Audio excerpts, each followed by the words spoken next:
The situation involving Diddy's son, Christian Combs, has taken a controversial turn. Jane Deal, Diddy's former bodyguard, has warned Christian about the potential dangers he faces following his actions, particularly in came out with, where he was coming at 50 and coming at everybody, coming at his dad. Like, how you feel about that record? Well, first, I want to say to this young man, before somebody take his head off, because see, that's that new school bull crap that these kids out here, they easy to fly out their mouth with that. You don't invite a man to your private. You don't invite a man to your private unless you doing the Diddy. If two men lay down, how many homos get up? Let me tell you, young man, 2 of them. You understand? So don't invite a man to your private, because that man will see you and take your head off. Especially somebody like 50. You don't send or let a boy do a man's job. I don't know if he need that type of attention or he want that type of attention. Evidently he do. But 50 is the wrong dude that you want to do that type of attention, get that kind of attention from, bro. In the infamous words of Waka Flocka, that nigga go hard in the paint. And I don't believe that this cat would even put out some trash like that and really didn't know what he was doing. He's teasing the federal government. And I told y'all, the Southern District, which ultimately contributed to Diddy's legal troubles and incarceration. According to Deal, Christian may have been responsible for something get leaked to the press. Do you notice that, right? Soon as he did that dumb shit, talking about, well, we did this and we did that. We had this over here. Y'all went to the wrong house. Some went to, he said, well, we're going to show you how wrong we are. Yo, CNN, run this. Action, roll them. Don't play with the feds, bro. Because you got to realize this. They got a lot of time. That played a crucial role in Diddy's downfall. Deal also cautioned Christian about the consequences of his public actions, especially following his recent remarks about his father and others, including 50 Cent. He specifically highlighted how such actions could escalate.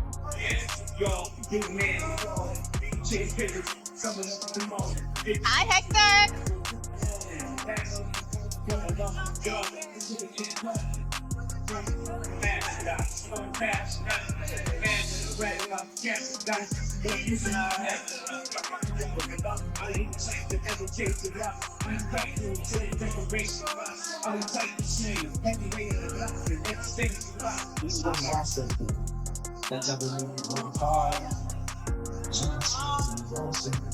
Yo. Got filters on me.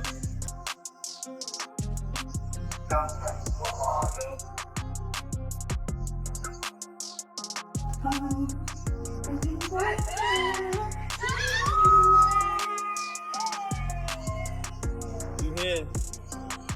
See what's going on? Lady on in the building.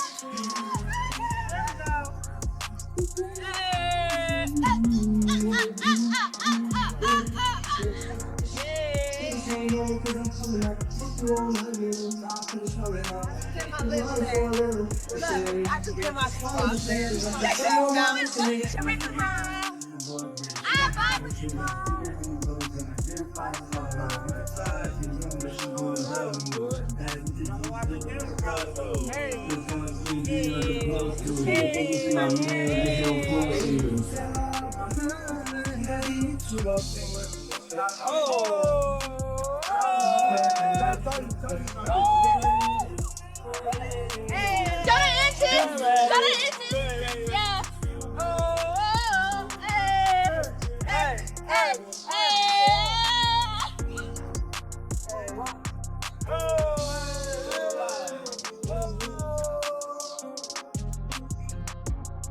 Yeah.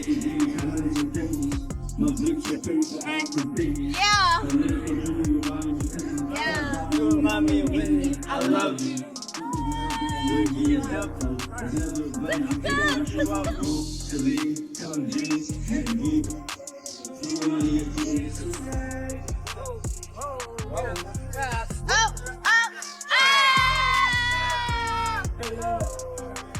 Oh, my name is Dada.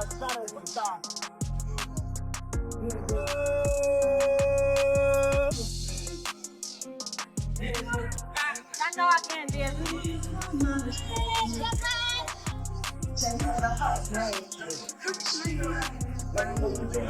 That is good as well.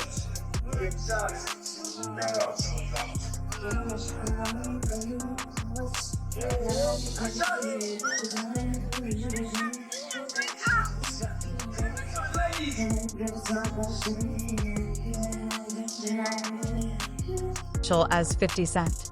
This all comes amidst growing scrutiny, as Diddy faces serious charges related to sex trafficking and other crimes, which could potentially result in a life sentence. The media has been all over the case, with Diddy's legal issues becoming a focal point in public discussion. Christian's behavior, especially following his father's court hearing and subsequent celebrations, has raised eyebrows, with many questioning his motivations. In a recent turn of events, Christian Combs, along with his siblings, attended a court hearing for their father, Diddy, who is facing serious criminal charges.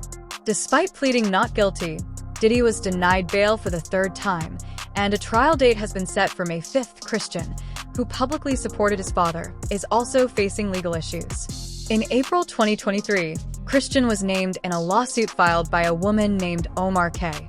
The lawsuit claims that in December 2022, while working on a boat charter, Omar K. was subjected to unwanted attention and harassment. The charter, which was initially promoted as a family-friendly event, allegedly turned into an inappropriate environment, with drugs and alcohol flowing freely. Omar, a 25-year-old steward, worked on the yacht from 6 p.m. to 6 a.m., serving guests and witnessing disturbing behaviors involving celebrities. In the lawsuit, Omar recounts feeling uncomfortable as Christian allegedly made advances toward her, which she rejected. She also describes the atmosphere on the yacht as far from what she expected, with a chaotic, hedonistic environment instead. The lawsuit also mentions concerns over alcohol being tampered with, claiming that women on the yacht would pass out quickly after consuming a drink. These claims are similar to accusations made in other legal cases, where individuals— And she was 25 years old at the time.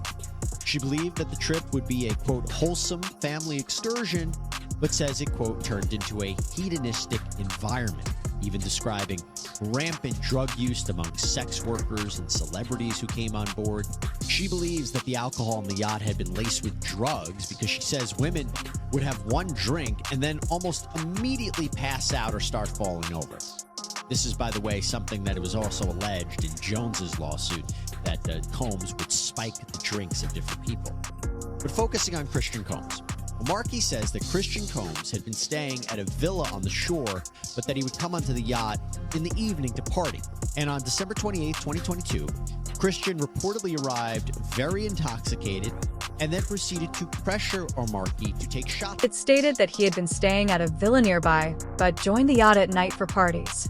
In 2022, Christian reportedly arrived at a yacht party intoxicated and pressured Omari to take shots of tequila.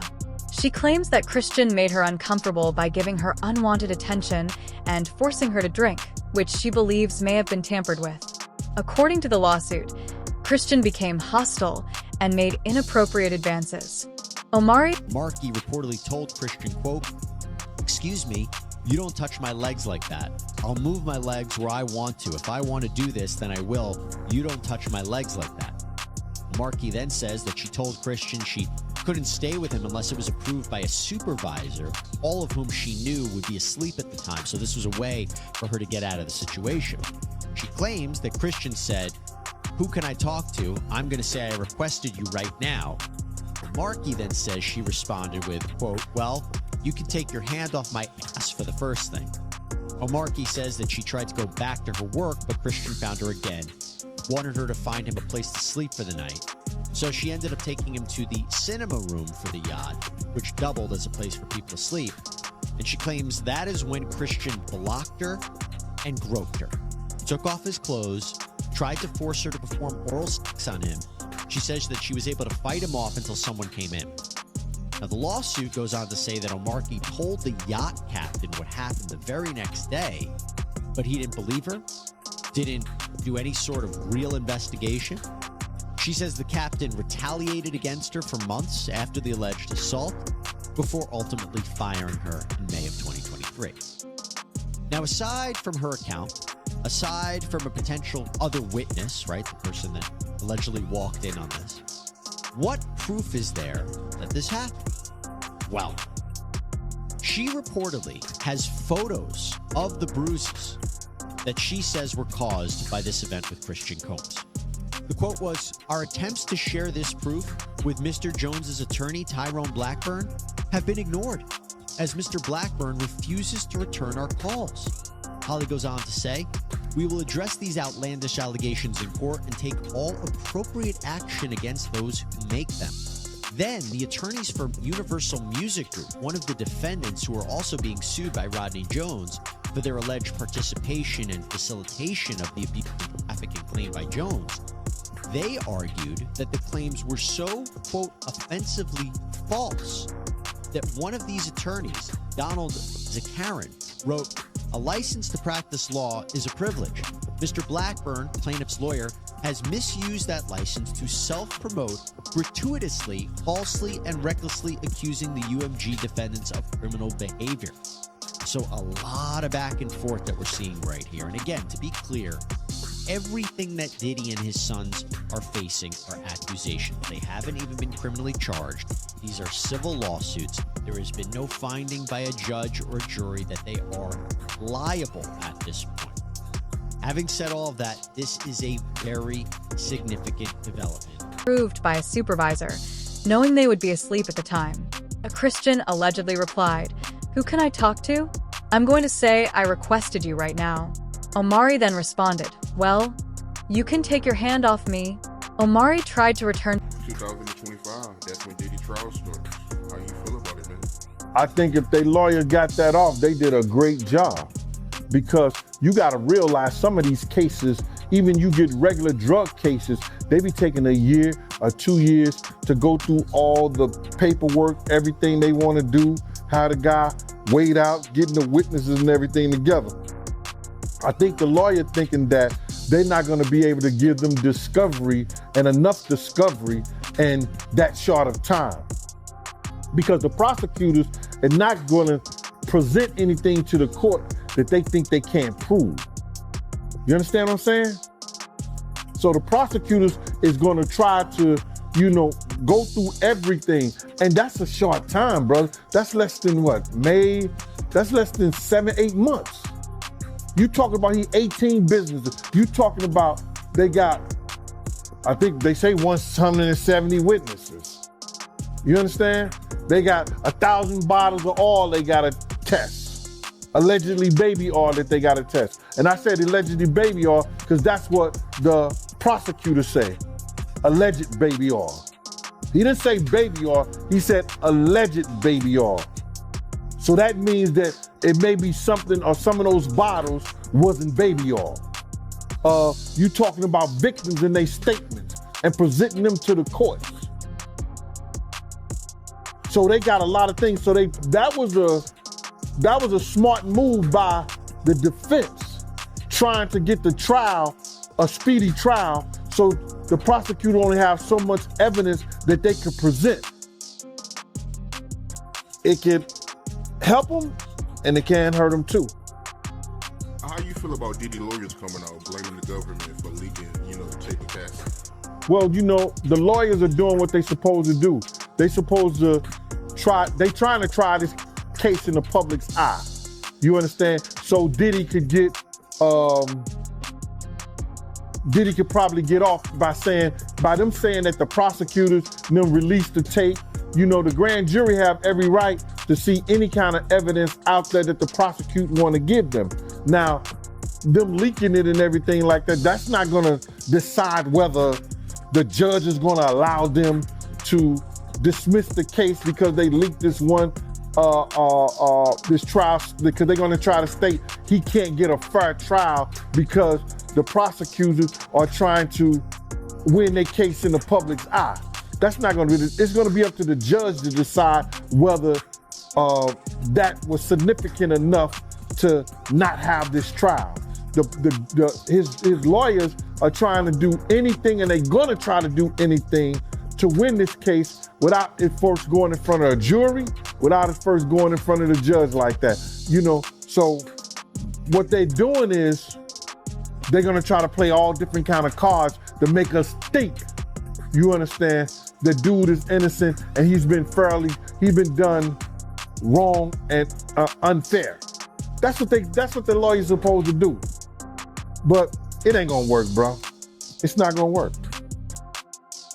Just like, hold up, but just like first bail denied, second bail denied, the third bail denied. They don't trust the lawyers, and they damn well don't trust Diddy being out in public or in the streets or at home at any time. She claims that once there, Christian became physical and tried to pressure her into intimate actions. She says she was able to fight him off until someone else came into the room. The next day, Omari reported Called Diddy a demon over a comment he made to Nipsey. What made you say that? Like, what's the backstory behind it? But bro, I didn't say he was a demon. What I think I said that you gotta watch what you say to these demons.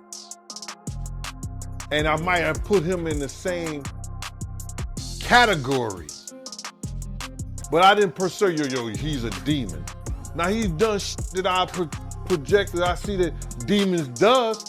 When I seen him picked up that dove, and a dove supposed to be that of new beginning in life, and the dove fell to the ground straight like it was dead.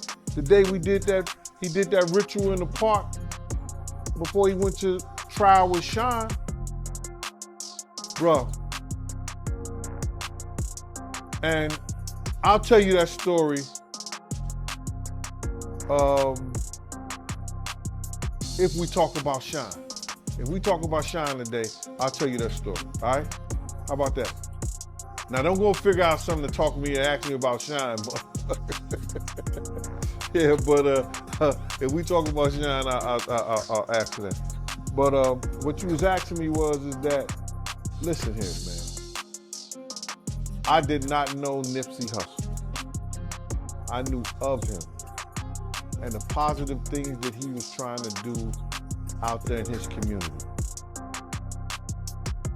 The music that he was putting out, that I could say, based on conversations that I heard him speak, that the man was spiritually connected. He was a child of God. He had gotten in front of Puffy one time, and he told Puff that he was putting out this music, and I guess Puff was helping him in some kind of way, and he said something. And that what he said was, I need my music and my album to have the same feel of that life after death, like Biggie's album. Now, you taking a spiritual person who's asking for something. He said, I wanted that same feel as life after death. That same feel was that Biggie got murdered and he went on to sell about 10 million albums or 10 million copies. I was saying, you gotta watch what you say to demons, because it just might come true.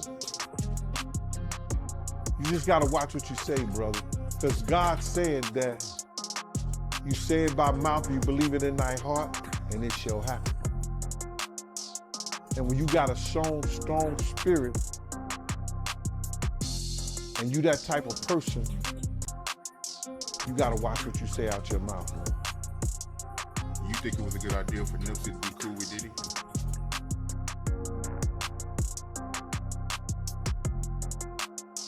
I really can't speak on what and the reason why that man would, when he was already doing a great job himself with the team that he had.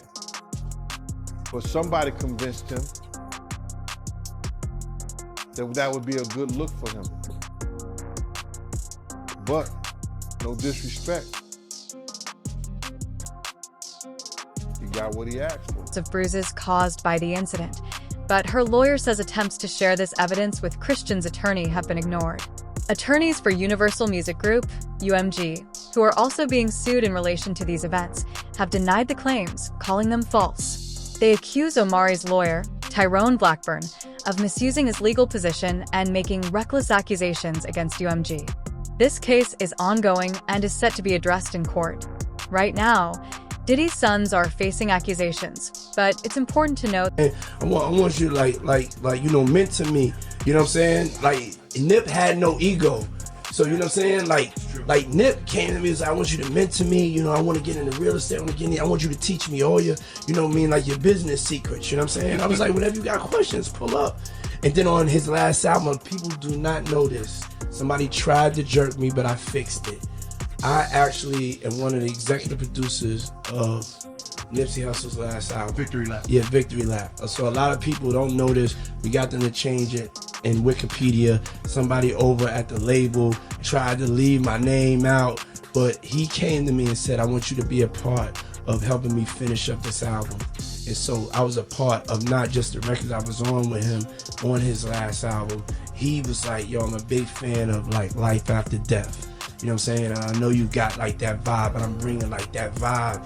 Like my stuff, it has a West Coast sound, but it also has a bad boy sound. So I felt like, yo, I really need you to come and help me out with this. So that's why I have so much footage of us in the studio, because like the last 5 days of him finishing the album, he came to me and said, would you come on as one of the executive producers? And man, we had just started really getting extra close and tight.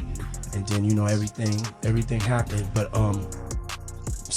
individual that like sent from God, and I know we sad, and I know that we miss him, but I'm telling you, like, he did his work. The way he inspires me, he did his work, and he represented LA like no other.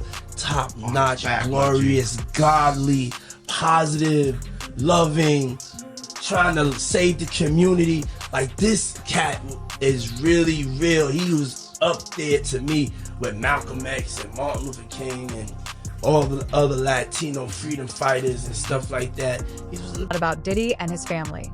He's currently behind bars and is now facing 6 more lawsuits. Many believe Diddy has little chance of winning his trial, which is set for 2025. How do I feel about it? Well, They claiming that she was harassing a female about getting an abortion who was pregnant with Diddy baby. You heard about that? Well, I don't know why she would be named in the lawsuit for that, unless she did something that was illegal. Based on what you're saying, I don't think what she did was illegal. But then I do know that she had a beef with one of Diddy's girl, which was Gina.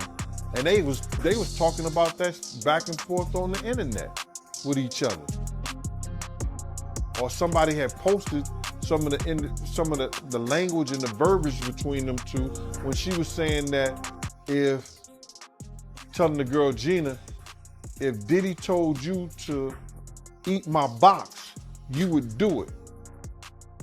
So that was showing me that Diddy had some power over both of these individuals. And she was out there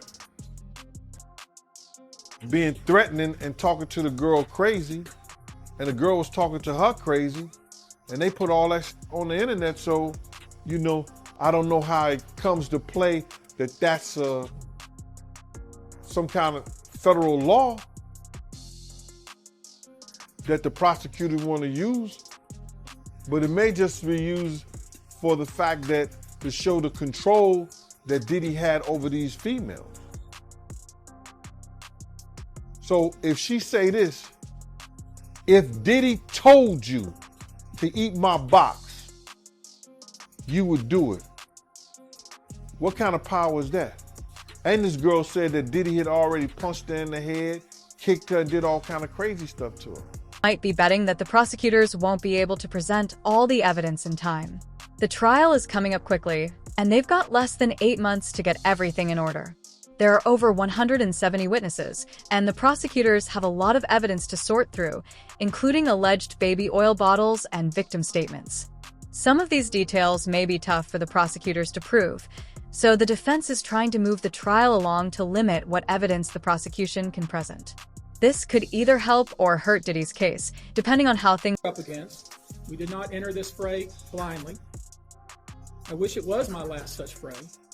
I wish this type of hate behavior wasn't so pervasive, but it is what it is, so we will press on. As I said, our law firms have been retained by 120 individuals at this point to pursue cases in civil court against Sean Diddy Combs.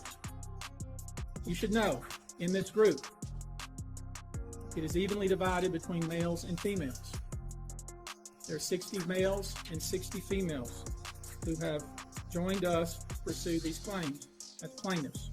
In this group, 62% identify as African American, 30% are white, and the remainder are Hispanic or Asian.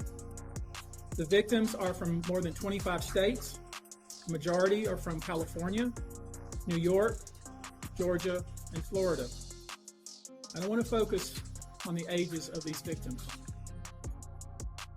When you talk about the ages of the victims when the conduct occurred, it's shocking. Our youngest victim at the time of the occurrence was 9 years old. We have an individual who was 14 years old. We have one who was 15. 25 of the 120 individuals who are plaintiffs in these cases were minors at the time of the acts complained of. The time frame of the acts complained of is very wide.